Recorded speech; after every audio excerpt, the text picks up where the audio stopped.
All right, guys, so today we're going to start our clay Dreamcatcher project. So today you are going to be designing your Dreamcatcher template, and then you are also going to be creating some beads to go in your Dreamcatcher when it's finished.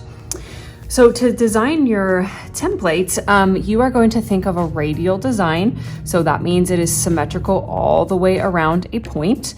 And we're going to be drawing it on this circle. So these dots on the circle are where the holes are going to go for the actual weaving, but you can also use them as a way to make your design symmetrical. So you guys are going to be using a pencil to draw your design, but I'm going to do Sharpie so you can see it on the screen. So when you're drawing your design, you want to use lines and shapes, simple lines and shapes, because whatever you draw on your template, you are going to be carving onto your clay. So you don't want to draw anything too complicated that would be too difficult to carve into clay. So here I'm just using some simple geometric shapes like triangles to repeat all around my design. And I'm using these dots as a reference to know how to space everything apart. Okay, so then after you've got your first layer of shapes or lines, then you can just kind of keep building from there. So your design could tell a story if you want on your Dreamcatcher. So this is kind of looking like a sun to me, so maybe I'll go with a nature theme for mine, but yours could also just be shapes and lines to make a design.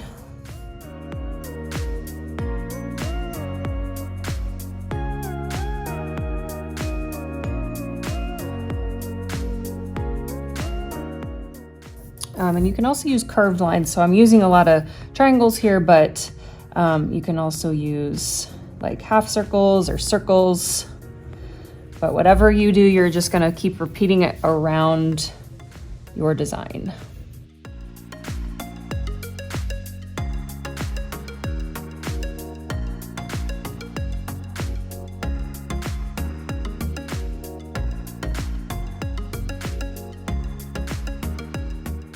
Once you have a design that you like, then you're going to cut out your circle on the outside.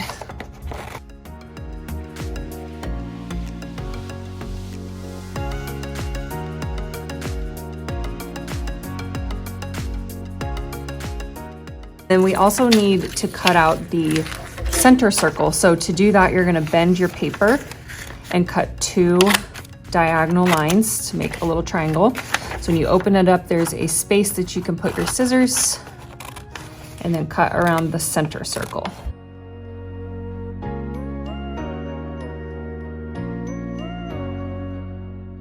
All right, so before we move on to making the beads, you're gonna flip your stencil over and write your name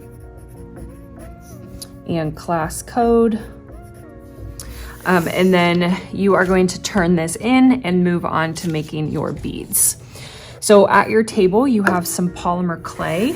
Polymer clay is really fun to use. And the way that it hardens is by putting it in the oven. So polymer clay will never dry out on its own, which is kind of nice.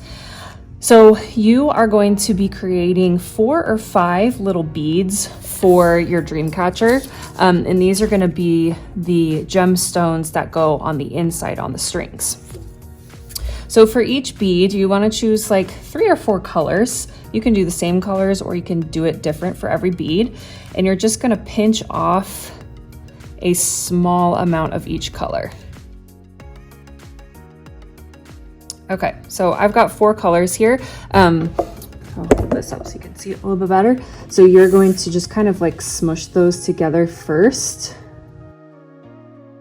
And then you're going to put that in your hand and roll it between your palms. So as you roll this, it's going to start to kind of like swirl your colors together. It makes a really cool effect. So there would be 1 bead, and you want your beads to be maybe like as big as your pinky nail. So my bead is a little bit big. So what you can do is just take a little bit off and then roll it again.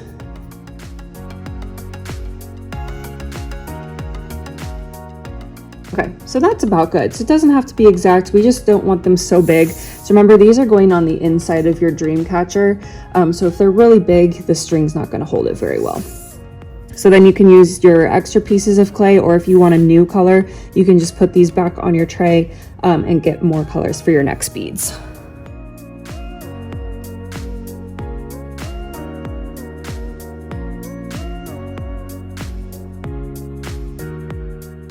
Okay, so I've got 4 beads here. They are not the exact same size, but that's okay.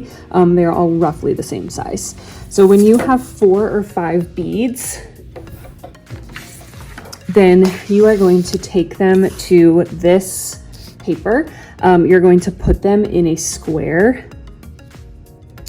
like this. And then you're going to write your name in the square.